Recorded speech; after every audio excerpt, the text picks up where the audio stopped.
Imo account ডিলেটে click করে দিতে হবে। তো ক্লিক করে দেওয়ার পরবর্তীতে এমন একটা পেজ চলে আসবে আমাদের সামনে।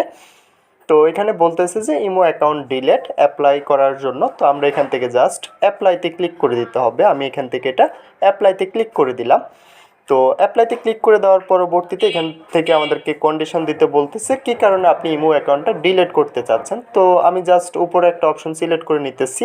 উপরে অপশনটা সিলেক্ট করে নেওয়ার পরবর্তীতে এখান থেকে আমাদের এমন একটা পেজ চলে আসবে। তো পেজটাতে আমাদেরকে বলতেছে যে কন্টিনিউ টু ডিলেট। তো আমরা জাস্ট এখান থেকে কন্টিনিউ টু ডিলেটে ক্লিক করে দেওয়ার পরবর্তীতে সঙ্গে সঙ্গে আমাদের ইমো অ্যাকাউন্টটা ডিলিট হয়ে যাবে। তো খুব সহজভাবে আপনি আপনার অব্যবহৃত ইমো অ্যাকাউন্টগুলো ডিলিট করে দিতে পারবেন। তো খুব সহজভাবে আপনি অ্যাকাউন্টটা ডিলিট করে নিতে পারেন। তো ইমো অ্যাকাউন্টের যে কোনো সমস্যার জন্য আমাদের চ্যানেলে অসংখ্য ভিডিও আপলোড করা আছে, সকল ধরনের ভিডিও পেয়ে যাবেন।